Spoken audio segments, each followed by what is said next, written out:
Welcome to the Float Podcast, an entrepreneurial journey. My name is Nick Janicki, once a wide-eyed hippie with purple dreadlocks, and now the founder of the True Rest Float Spa, the fastest growing floating franchisor in the world, and CEO of FloatPod Technologies, the industry leader in float pods. Follow me along in my entrepreneurial journey with what will become the next billion-dollar industry to enter the health and wellness sector. Let's connect with world-class athletes, actors, musicians, doctors, industry experts, and explore the mindsets of powerful entrepreneurs. Let's get this floating party started. Hello everyone, it's Nick Janicki with the floatpodcast.com. I'm here with my beautiful, wonderful, amazing wife, Holly Janicki. And we're just going to talk a little bit about our entrepreneurial journey in the flotation industry. And one of the biggest things we always get from people, or the biggest questions we always get from people is basically, how do you stay married after, 6 or 7 years of running a business together? And so I just kind of wanted to go through some of the things we do together to stay sane, some of the individual things we do because we're with each other a lot. So welcome, Holly. Thank you so much. Yeah, thanks for having me. Yeah, of course. And so tell me a little bit about, the things that happened during our first few years. When we were in Scottsdale, it was very difficult at times. Nobody knew about floating, so there'd be, days where, you'd have one person booked at 8:30 p.m. We were working our 14, 15 hours a day. You'd look at the schedule and you kind of go, oh my gosh, there's someone not coming in for 8 hours, And then gradually learned how to market, how to grow the industry in Arizona, at least. And, now we have, I think, 6 True Rests open as of this podcast, and there's dozens more on the way. So, in those first couple of years when things were tough, kind of what was the mindset that kept you sane, and what were the things you did in your life, that kept you going and all that kind of good stuff? Yeah, well, definitely there's a lot of trials and tribulations in the beginning, and even before we started the business, when you came to me and said, hey, let's go try this crazy floating thing, and I'm going to write a business plan, and let's just throw all of our life savings into it, and, you can quit your job and start tiling showers with me. And I was kind of like, well, okay, we're young and I trust you, and if we're going to do something, we might as well do it now. Right. Now is the time. So I just hopped on board and said, whatever I need to do, I'll do it, and we can get, just get started. And so those first few months, first year or so in Scottsdale, no one knew about it. So we had to kind of start describing from scratch about, what this floating thing is all about and what it really does. And what I learned in the beginning, which I didn't really know, the first time we floated, I kind of was like, I don't know about this. I'm not really sure, but I floated and I felt really good. And then we started. So when you say you're not really sure, what were you not sure about, as in terms of having it as a business? I wasn't really sure before I floated, what it was really about before I did it, if that makes sense. Oh, yeah. Because you're like, oh, it's hard to the crazy floating thing, and people were telling us about it. We watched the Joe Rogan video, right? So it was very intriguing. Mm-hmm. But until I did my first float, I didn't really understand what was floating. Right. So I did the first float and I felt great, and really being able to feel those benefits was amazing. And somebody who wasn't necessarily in pain or in tons of, having a lot of stress, but I just knew that I felt good after the float. Right. But then after we opened the spa and seeing people come in who really did have, really serious pain issues, and seeing how far they could come, from being in so much pain to doing their floats and really coming out of it and living their lives again, and coming in and giving us hugs and just changing their lives, I guess, is what made me think, wow, this is truly amazing. And what is one of the stories for you that kind of sticks out? In those first couple of years we were in Scottsdale, we started doing kind of video testimonials and things like that. What is kind of one story for you that, you still tell people that really sticks out? Yeah, I think definitely our friend Kevin Halden. Right. His story is amazing. And I remember the first time he came to float, he had been in pain for 8 years and terrible back pain. I think he had some back surgeries. I know he had a basket in his back, things like that. He fell off out of a 2-story window and broke his back, and so just been in this chronic pain for years, not being able to get out of it. And he did his very first float. he came out of the float in the shower. He was telling his wife when he came out, he said, I was trying to make pain in the shower. I couldn't even make pain. This was the first time in 8 years I haven't felt pain. He couldn't even find it. He couldn't find the pain. And he was looking for it, and he couldn't even find the pain. No, he couldn't find it. He came out, and his wife was there. I'll never forget this. He looked in her eyes, just with this blank stare, and she said, Kevin, you know what's going on? Are you okay? Are you okay? He's like, I don't have any pain. Right. You know? Just shocked. Right.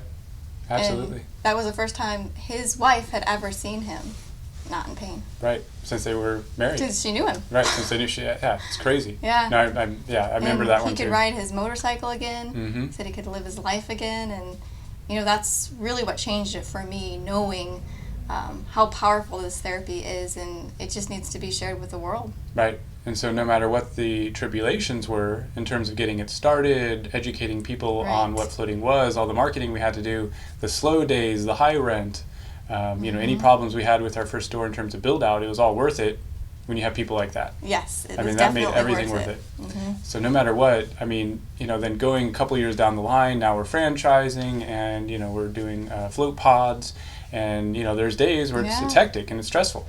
So what are some of the things that you do for yourself, you know, that you found kind of keep you balanced and sane, basically? Yeah, well, definitely, I think, you know, meditation and floating is, you know, it's sort of a form of meditation for me, but, you know, just a daily meditation, you know, we do together, usually half an hour in the morning, and it really just kind of resets your whole, just all of your senses, everything, and so that you can kind of start your day fresh. Right. And just always, for me, you know, I really take to heart to, you know, constantly cultivate myself. And so I'm always cultivating myself within truthfulness and compassion and forbearance. And when I remember to keep my heart in those places, even during the tough times, that helps me get through it. Right. And you've said this on many occasions that if I do not meditate in the morning, I turn into a basket case. And there's even times where, you know, it's weird. It's like my whole environment is attacking me. So if I don't meditate in the morning, or if I don't read, if I don't get centered, you know, I'll like start tripping. Tree branches will whip me in the face. I'll spill coffee on myself. My like snaggletooth will like jump out and bite my lip. And, you know, Holly, you'll be like, okay, time for you to go home and meditate. You didn't do that yet, did you? The whole universe is against you. You need to go home and meditate. So for me, I have to meditate. It's who I am is after or during the process of meditation. So for me, meditation brings me into this state of constant flow, and then everything goes smoother. And then when there are problems, they don't even feel like problems. They're opportunities. And so it's really a mindset shift. And as you mentioned, it's definitely cultivation. And so going back to one of the biggest questions people ask us is how, after 6 or 7 years of being married, we've been married 8 years. You know, we've had the business for 6.5 years now, 7 counting.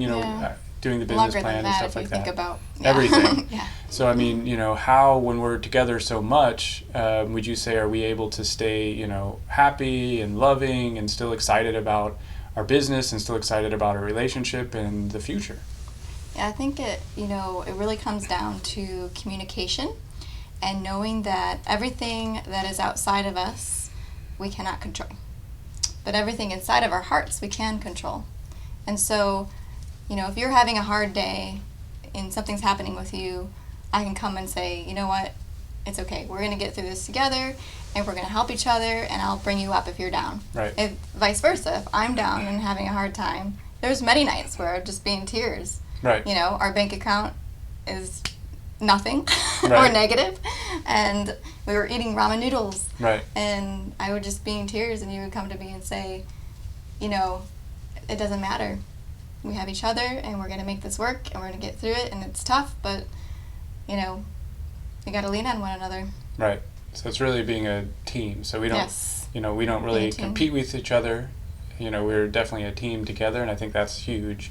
And even when we have, quarrels, which everyone does, we're human beings, we all make mistakes, but it's about how you solve your mistakes. Yes. And no one's perfect. I'm not perfect, you're not perfect, nobody's perfect, but it's how we do that. Mm-hmm. And, I jokingly say, Holly's cried herself to sleep 3 times during our marriage, but, you don't even remember why. It's just, Right. Things happen, and it's like, it's stressful, but at the end of the day, we always now talk to each other, and the funny thing is I didn't even know about that until, 5 years into our marriage, and you're like, I've cried myself to sleep 3 times.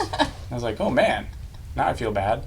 But no, so that's the thing. It's just open communication and just really talking through everything. And what I always say, I don't hold any resentment in my heart for anything that happened in the past against anyone or anything or any circumstance. So I will tell someone right there and then in the moment what the issue is. Even if I'm in a place of anger, I'll be in a place of anger in that moment, and that's my issue, right? The anger is my issue. So I'll be in a place of anger for the moment, but then we'll talk through it in that moment. So I won't ever hold resentment in my heart. Yeah. And for me, that's how I get through life. It's just I'd rather be straight up honest with someone, even if it hurts, if it means that then I forgive and let go of that attachment to having a negative emotion towards them. And I think you're the same way. Definitely. You can't hold it in. You got to talk about it and communicate and just help each other. Right. So what would you think, now that we're, almost 7 years into this floating industry, and it seems like, floating's gone from when we started maybe 12 to 15 stores in the whole country that were, had 3 or more pods. Now we're at over 200 stores that have 3 or 4 pods. I anticipate in the next 5 or 6 years, we're going to probably be a $1 billion industry, and there's going to be 2,500 or so stores, which almost sounds ridiculous, but I think it's absolutely going to happen. So, the key is, we always talk about this, but how do we go from where we are now to where we're going, and how do we still keep our values and our relationship and, everything we need to do to stabilize and grow the business? How do we keep all of that going, and our marriage, and what are some things that you've done yourself in order to plan for the future? And one of them is obviously we're looking at adopting, but in kind of balancing our life, we kind of put off kids because of the business. Our businesses are kids kind of for a little while, and we've had some issues as well with having a kid and stuff. But so what are the things going forward that enter your mind in terms of how we need to change things or do things or maintain? Well, I think just being able to communicate with one another and to plan. I think planning ahead and also at the same time as you're planning ahead, you're taking it day by day, right? And so you can never always expect what's going to happen. You have to be able to kind of roll with it, I wanted to plan it this way, but it happened that way. Right. And to be okay it's a flexible with plan. Having to be flexible and to change things around and knowing that, it's a process. It's day by day, and I think being parents is going to be a huge shift for us. Mm-hmm. I think that's going to, be a big challenge, but also be very rewarding. Right. And it'll be a balance that we'll have to figure out as we go. And kind of like the same way we did with the store. It was kind of step by step. We did it this way, and, we're getting the store open, and sometimes there was delays or things happened, but, in the end, we made it happen, and we made it work, and just communicate with one another. And, it's really an exciting time to see the growth of the industry. And I think that what's really exciting about True Rest is having all of our franchisees coming on board and growing that family. So I think our network is just going to keep expanding and growing. So. Well, tell us a little bit about that. So you mentioned, obviously now we're franchising. That was a big step for us. Originally, there was a couple of years we thought about franchising since the beginning, but we basically were thinking, we don't want to franchise if we lose the essence or the vision or the heart of why we did this to begin with. Right. And for us, the reason we did this to begin with was to have the flexibility to do other things that we wanted to do, but also be involved in an industry that had heart and passion. And floating met all of those requirements. And so for us, one of the big things is obviously our human rights work with Falun Gong. So Falun Gong's been persecuted for now 15 years in China. Mm-hmm. The Chinese government's doing something as horrendous as forced organ harvesting, as we know. And they're basically torturing and harvesting organs from people involuntarily because they meditate. I mean, it's almost nutty. So one of our big things was we wanted to have an industry that we could still concentrate on those types of human rights things. So in the next 3 or 4 or 5 years, how do you see yourself in terms of playing a role in where floating is going, and then playing a role in terms of being a mom, and so there's more to balance, and then playing a role in terms of human rights efforts and getting, we have a friend, Kian Wong, who is a producer for a movie called Free China, And Free China talks about the organ harvesting that's going on in China and a little bit about the persecution. It won the Hollywood Music Awards in 2013, and so we're very involved in that. So I mean, it feels like as life goes forward, it's not going to get easier. It's actually going to get more difficult. So I've always had a notion that, oh, hey, when we're more successful, oh, hey, when we have more money, life's going to be easier. Yeah. And, false. Nope. That's not how it works at all. Definitely negative. And so I've come to realize that it's not about life getting easier. It's about me being able to endure more in my life while still having the heart and the balance and the vision to carry through the bigger vision.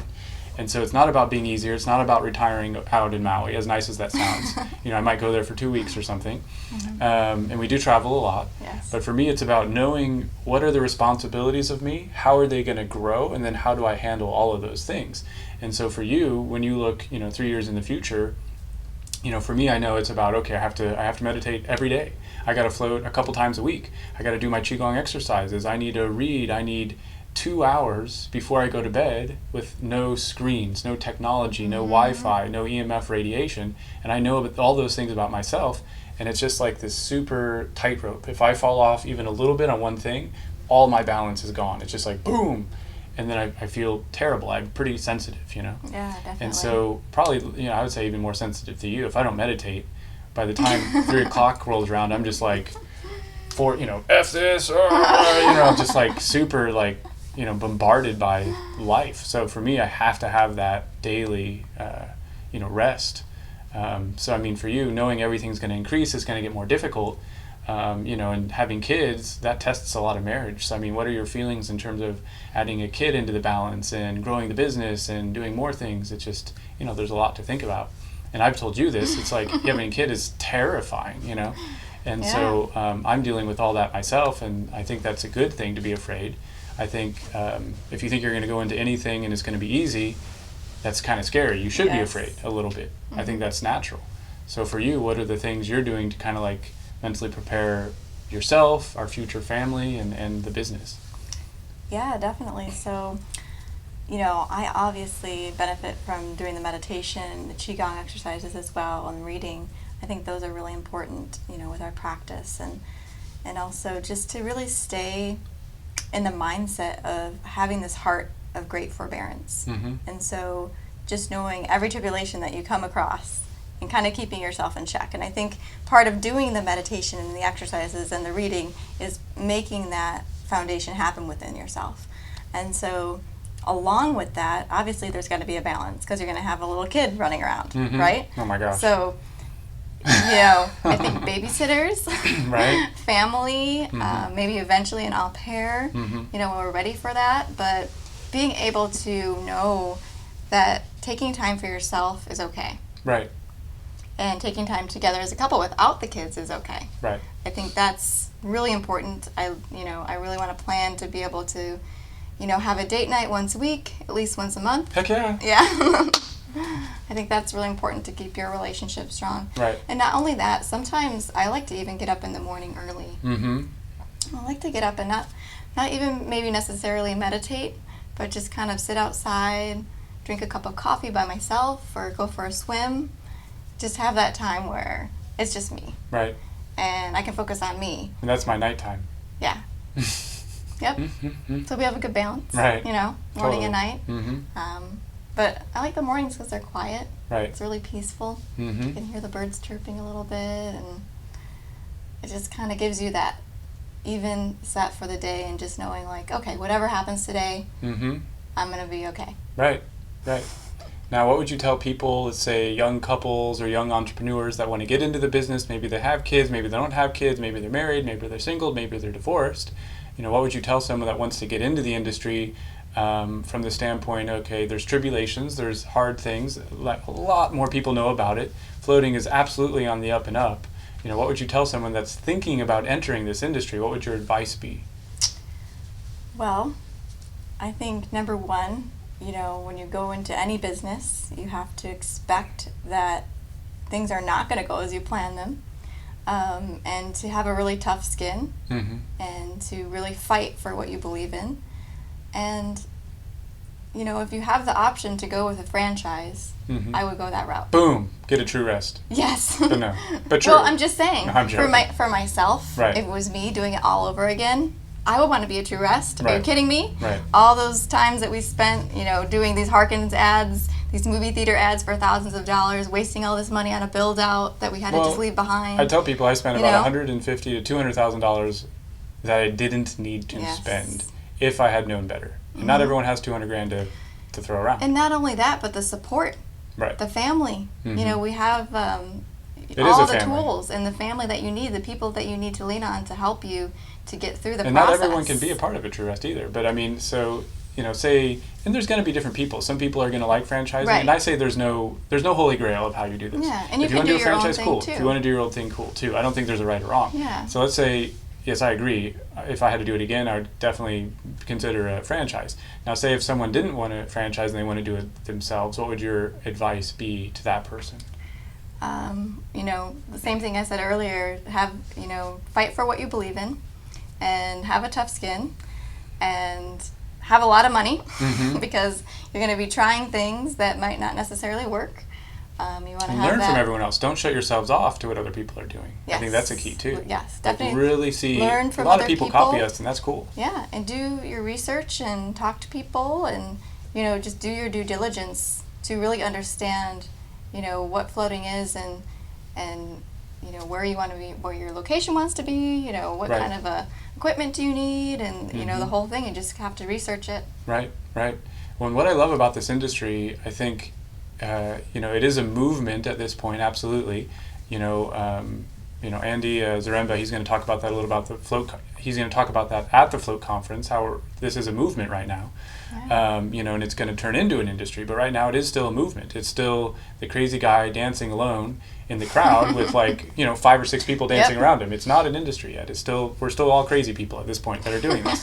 The thing is, for me, there's other things that are being created in the industry outside of just owning and operating a float center or spa, as well as the manufacturing. There's other little niche things that are happening. There's going to be copywriters that will enter the industry. There's going to be, for example, like flotationlocations.com is a great website that utilizes their previous skills to basically support the industry. So there's going to be all these other things that are formed around the industry. So you don't necessarily have to go spend $200,000 or $400,000 to open a center or start a manufacturing. There's other things you can do in the industry to support the industry. Right. And you have to figure out what's your level of pain tolerance. Absolutely. Because, you kind of set that bar high if you want to do something big. Right. Absolutely right. Mm-hmm. All right. Well, very good. Well, as usual, thank you so much. And obviously, I love you. You're my wife. So, but visit. We always have an audio and a video portion of the podcast. So check out the video portion. The video always usually has little Easter eggs that we'll put in there and stuff like that. But always sponsored by TrueRest.com, which is the fastest growing floating franchisor in the world, as well as FloatPod.com, makers of premium float tanks.